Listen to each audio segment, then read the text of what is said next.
G'day fellas and welcome to A Casted Game. Spawning in on the west side of the map. Representing Izzy, it is going to be MarineLord as the French. On the opposite side of the map, spawning in as the Red Russ, it is going to be Lucifron 7. This match is incredibly important. These two guys currently looking to go through to the next round. This is Golden League. For anybody unfamiliar with Golden League, let me explain to you a little bit about how it works, because I've got a little graphic to show you guys, something I was working on behind the scenes. Let me see if I can pull it up.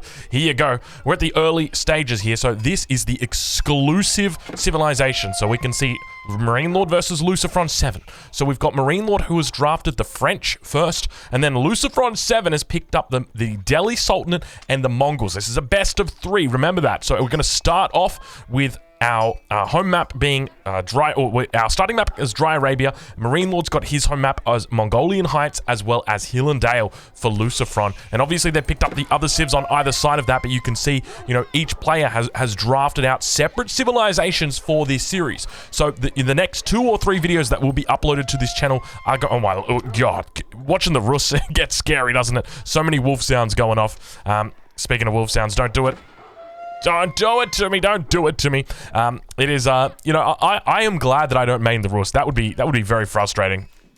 We'll look back towards Lucifron's base. He's still got, where are those wolves? Wolves are down to the south. But, yeah, so I guess the thing that you got to remember is obviously this is a best of 3, which means that when you're coming into this, you are thinking about what's the best way that you're possibly going to be able to play this. And it's a bit more of a long distance thing. You're not really thinking about it like a quick match game or a ranked ladder match game. Like obviously it's still similar, but there's an element, look at that. There is an element of strategy coming in here as well. And so we'll take a look now once again. I want to have a look at exactly...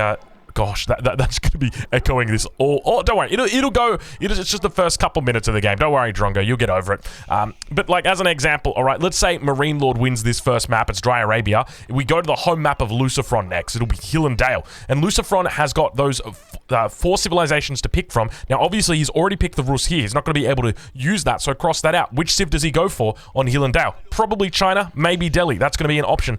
He might want to leave Mongols for Mongolian Heights, or you know what, he probably wants to leave China for Mongolian Heights. That would make a lot more sense. So maybe he'll put his China over on Mongolian Heights, and then on Hill and Dale he can throw out the Delhi, because he's got that in the back pocket. So it definitely feels like he's drafted well. When you consider for MarineLord though, what's his options? He's got the French here that he brings out in the early stages of the game, and then I guess when we go to Hill and Dale, what is he going to bring out there? He doesn't really... He's got Holy Roman Empire, but sure, they're good, but against, you know, against the Delhi, is it really going to be that strong? And then when we go to Mongolian Heights, what's he going to be bringing out there? Maybe the English? But even then, going up against China, I mean, I just don't know how I feel about it. So I kind of feel like MarineLord's been a little bit outdrafted here, a little bit outsmarted, because as you know, like when it comes to Age of Empires 4, when you're talking about these big $125,000 tournaments, it is more than just the gameplay that matters. It is also the element of drafting that really matters in these games. But we'll look to see how it plays out. We'll take a look at the beginning of the base for MarineLord and see what he's up to. It looks like we're going to have a wheelbarrow going down, get your wheelbarrow alerts going, and a school of cavalry going to be looking to be the focus here for him. So no surprises there. Everything looking very standard inside the base of MarineLord. Over on the other side of the map, what do we got going for Lucifron? 6 villages on the age up. Of course, hunting cabin coming down and wooden fortress already going up.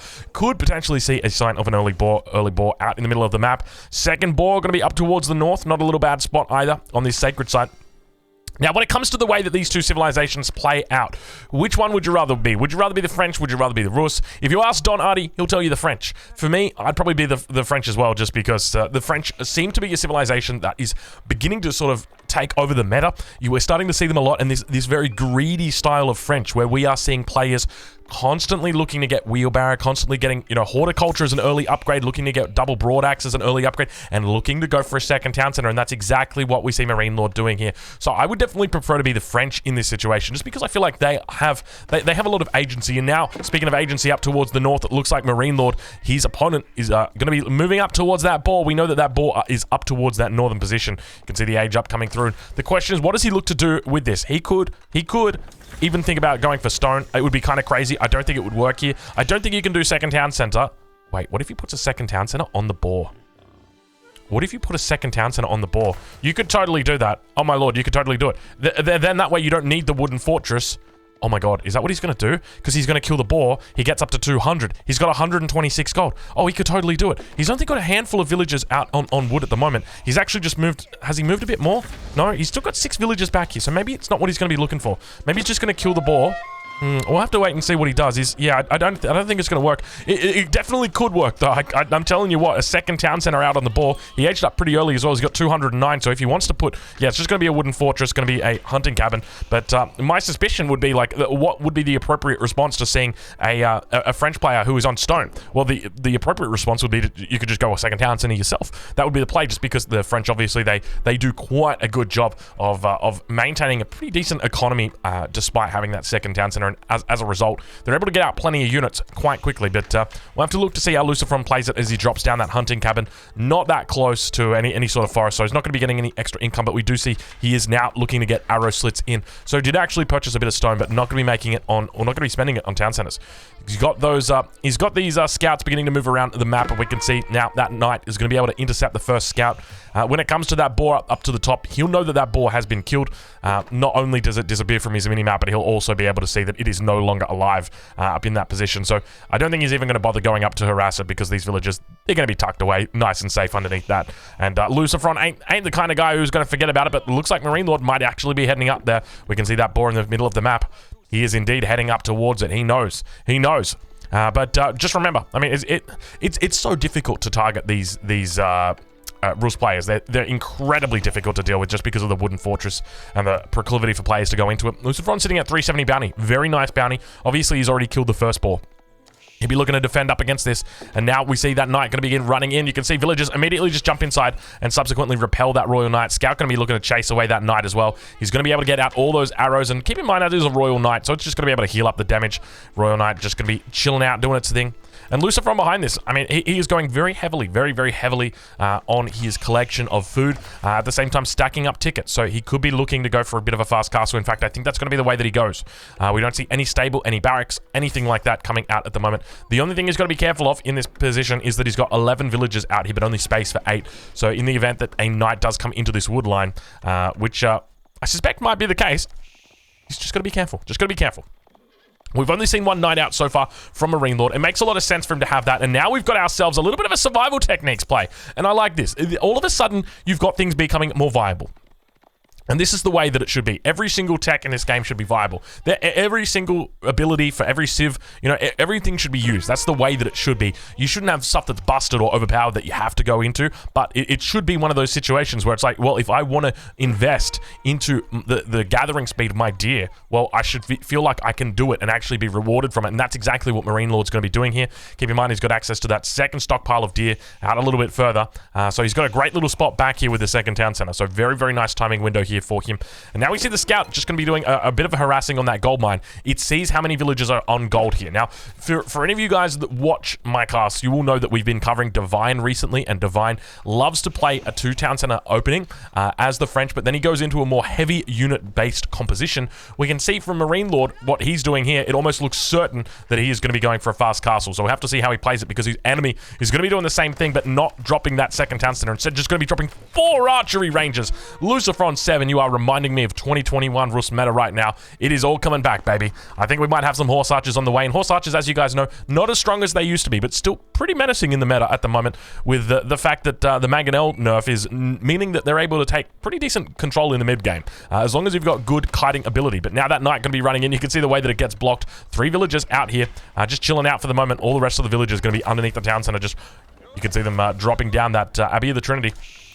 And now the knight going to be able to duck out, look to try and do some damage in other spaces, other places. We see that there is that position up towards the north. And I got to be honest, this is a beautiful timing coming through from Lucifron here. The fact that he's able to get up to the next age, 9 minutes 15. He's able to get that Abbey of the Trinity out, immediately gets the Warrior Monk in. And keep in mind, he's still got that boar. Going to be providing him in that delicious meat. And no need for professional scouts at this point in time. I mean, he's going to be able to gain map control by the time he needs professional scouts coming in. And he's got to pay attention all of a sudden. First villager going to be going down. Indeed, it does. Chivalry going to be coming in handy once this villager, or once this knight going to be making its way out. You can see he's got the +1 damage now, so that means that he's guaranteed to get the kill on the villager, even if he doesn't get the bonus damage from the charge. So he's not going to need to micro it or do any silly shenanigans like that. But now we've got a whole bunch of scouts in the middle of the map looking to battle it off, looking to try and fight against each other. And we can see a cloud slowly rolling. Can you guys see that? Can you see the cloud slowly rolling? This is actually the open part of the cloud. There. That is the big cloud right there.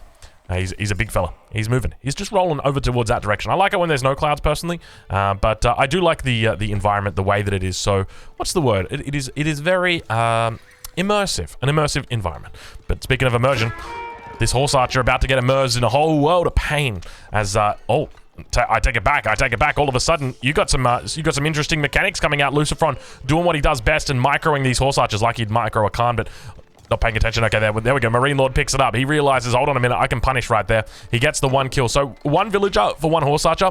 I think it's worth it for MarineLord, just because that's a pretty decent tempo swing. That horse archer now going to be taken out for the rest of the game. It means, you know, when you're talking about 9 horse archers, well, you're only really talking about 8 horse archers. When you're talking about 30, you're only talking about 29. And it makes a difference. It starts to build up. But Knight in the middle just going to be able to find a couple more units. MarineLord looking to try and meet all of these units, doing a great job. He's just keeping on track of it. Takes down a scout as well. He's looking good. 3 units already taken down, and that French advantage is starting to sink in now. 7 villagers. Keep in mind that one did die before. He's going to be heading up towards this northern position. And that looks concerning right now. MarineLord, he spots that the villagers are idle. He knows his enemy is in a little bit of strife right now, as those villagers actually look to make their way back. Lucifron, all of a sudden, oh, this is terrible damage coming out right now for Lucifron. All of the villagers, oh, it ain't good. It ain't good, fellas. This is boar hunting gone wrong, and Lucifron, unfortunately, is Exhibit A. Ooh, geez, you hate to see it, don't you? Villagers just getting caught with their pants down, and all of those knights going to be able to make it away, going to be able to heal up for another day. And behind this, I mean, let's take a look over at MarineLord's base. We thought he was going towards a Castle Age play, but it looks like things have changed for him. He's still got 12 villagers here on gold, but a lot of that gold just going to be invested in upgrades. He's going to be looking at getting in more knights. We'll take a look at his upgrades. Speaking of upgrades, he's got this gold that's a little bit exposed. Still yet to grab specialized pick. We'll take a look at his food. You can see that he's already got horticulture in. Double broadaxe, it is not yet in. So interestingly, he hasn't gone for double broadaxe. Kind of struggling with his food economy at the moment, and does begin moving over to farms at the 12-minute mark. So not the best for him. And now that mass from Lucifron starting to move up. You can see that in the middle of the map that the relic has gone down on the warrior monk. And now moving forward, there are a lot of knights coming out. We've got +1 range defense in, as well as +1 range attack, of course. We are the French, and that means that we're always going to have that +1 ranged, or rather melee attack, I should say. And now the knights turn upon the horse archers. I don't think Lucifron's paying attention. He's going to be taking a couple of unnecessary hits there, but some beautiful micro back. Keep in mind the movement speed for these horse archers, 1.62 versus the 1.62 of the Royal Knights, and more raids going down back on the gold mine of Lucifron 7. He's going to be trying to keep up with it. And now, at the same time, look at the beautiful micro coming out from MarineLord. He's distracting his opponent, and all of a sudden he picks up beautiful trades. And all of a sudden, Lucifron's starting to worry. 3 horse archers go down, but he manages to snipe out a couple of the knights. He's doing a pretty decent job of keeping these numbers equal, even. He's doing okay. But now we start to see more arrow slits going to be coming down. These villagers have finally made their way across the gauntlet, I guess is probably the best way to say it. And now those horse archers continuing to come out. Now an archer mass going to be building in this position here for MarineLord. MarineLord, I feel like he might have made the right decision not going up to the Castle Age and instead just sticking it into the Feudal Age. Obviously, you could go up to the Castle Age, but what do you gain from going to the Castle Age as the French? Realistically, what do you gain? You gain veteran Royal Knights, which you're going to have to research. It's going to take time for you to get those. It's going to be 30 seconds. You've already got the knight unlocked, so you don't necessarily need to get there. You gain access to the Arbalatrier. Well, what's that really going to do against horse archers? Not a lot. The only real thing that you probably would be able to use would be, you know, relics and the monastery. So monks, that would be it. So realistically, there's not a lot, especially considering that the Rus enemy is always going to be up a little bit faster than you, able to get on production before you. Always going to be able to steal away those relics. So realistically, we can see right now that 3 relics have come in. 4th relic on the way in now. Monastery's at the front of the base here for Lucifron 7, but he's definitely looking pretty decent at this point. The 5th relic that remains, I mean, and that's the question that you got to ask. Was it worth it for MarineLord to go up? I don't know. I don't think so. But it does look like he might be thinking about going up now. 34 villagers here on food. He is intent on getting up to that next stage. You can see he's got plenty of gold in the bank. He's done a great job to keep himself alive up until this point. Obviously, the double town center is going to mean that he has got villagers out the wazoo. We'll do a quick villager count. 77 villagers for MarineLord at 14 minutes. Compare that to his opponent who's on 42. So a 35 villager lead. If he's able to hold from this push, this is the push that is going to potentially kill him. This is what he needs to try his best to defend. And he's going to be trying to do it. Obviously, if he gets up to the next stage, he's going to be able to get those veterancy upgrades, but it's going to take time. And now villagers are going to be dying out here on the front line. We mentioned earlier the fact that he's having food issues. Well, it looks like his villagers are going to be having the same as 4 or 5 villagers get picked off there. Pretty decent little victory right there for his opponent, Lucifron. But now going up with the guild hall, there is going to be no Royal Institute today. Not out of MarineLord, but back towards the center of the map, we see that the sacred sites are starting to get taken for his opponent. MarineLord knows he is on the defensive here. And now we see the knights lying in wait. The horse archers moving around the top side. Archers have been able, rather the outpost, able to pick off those units, and the sacred site does get neutralized or contested just for a short amount of time. Contesting going to be happening, and now back towards the base. Once again, MarineLord going to be hitting this gold mine, and we see that now back towards Lucifron's base, he's actually put up a wooden fortress on the gold mine. The relentless raiding coming out from MarineLord. He has just continued to apply pressure towards his opponent's side, and we can see that knight just running back. He's probably shift queued it to the corner and then shift queued it back. I really wouldn't be surprised. And now those knights going to have to fall back. Horse archers beginning to mass up quite significantly. And MarineLord, now that he's in the third age, he's going to be looking to get those veterancy upgrades, and we do indeed see that. We see candled saddles coming through. We also see the veterancy upgrades for the archers as well as for the knights, and knights have now got veteran royal status. Veteran royal knight status. And now MarineLord looking to try and prod against his enemy. That horse archer mass is beginning to build for Lucifron. He's looking pretty decent. Boyar's fortitude on the way, as well as +2 balanced projectiles, going to be helping him out a huge amount, enabling him to eat through a lot of that armor. But now we see the fight beginning to unfold, and the question is the micro from Lucifron going to be up to scratch? Is it going to be up to par, the same way people like the Muslim are typically able to micro these units? You can see he's got a couple of warrior monks in there, but it doesn't look like a huge mass. He's got to be careful here. His numbers really are starting to dwindle. He's trying his best to hold on, and we can see that sacred sites behind this are being neutralized. So a royal knight going to be down towards the south, doing its best to try and hold on. But now in the middle, a sprinkled emplacement going to be coming through for Lucifron, and a great little spot he's got in here. I'm not sure whether MarineLord actually knows about that now as well. Another raid coming up towards the north. He is just relentless with this royal knight, probably going to be going the way of the dodo. He's going to be trying his best. Unfortunately, it does look like he will be going down. He's got that +1 armor, but unfortunately he loses his life. Together with that villager, they create a painting of beauty. Let's just go with that. Let's go with that. Balanced projectiles coming in once again for Lucifron. Actually, no, I take that back. It's coming in after Boyar's fortitude. That was always the intent. Now another knight breaking off here, looking to try and come up towards this northern sacred site. It's going to get picked off and found out by these horse archers as they continue to follow it around instead. Looks like just 1 or 2 going to be going up there just to delay him, but the boar in the middle also going to get taken. Lucifron sitting at 445 bounty right now, so not a bad bit of bounty for him. He's also going to be dropping down the hunting cabin as well as the wooden fortress to fortify, solidify this position. Horse archer going to be able to chase away that single royal knight. You can see him trying and manages to shore up that sacred site. Plenty of line of sight up towards the north. He's going to be careful not to lose any more villagers, though. That's going to be his thing. So when we look at the population difference, 59 and 35 versus his opponent, who's on 98 and 47, it is looking incredibly good for our French player. As long as he doesn't die to this push that's incoming, that you can feel it's kind of imminent at this point, he's going to be okay. He's continuing to boom. He's got that second town center. He's always just going to be, continuing to move forward. And now we see those horse archers beginning to come through. French player going to be needing to hold on. We'll enter into the cinematic mode as he's only got a few of these veteran archers that are here, but still he's got enough to repel. You got to wonder where the rest of those royal knights are, but at the same time he's still doing a great job just holding on. More veteran archers coming out, and you can see the way he's focusing these horse archers down 2 by 2. Foot archers doing such a great job in countering these, and now you can really see with the horse archer changes that have come through that you just can't simply mass horse archers. Not with an economy like MarineLord has got right now. It is just so difficult to go up against these foot archers. They do a lot of work. They come out and firing from the box, and now we enter taking off that cinematic mode, and MarineLord looking very, very strong now as he holds on once again. Where are his units? Oh, I found them. They're in the base of Lucifron. There's no surprise there as they continue pushing out all of these villagers. You can see how many wooden fortresses he's got. Plenty in the base. It's going to give him lots of cover, but at the same time, villagers continue to go down on the gold mine. This must have been the 15th villager that's gone down this game on this gold mine. So many villagers going down. MarineLord always just very capable. Honestly, just taking beautiful fights. He's a very skilled operator, let's just say that much.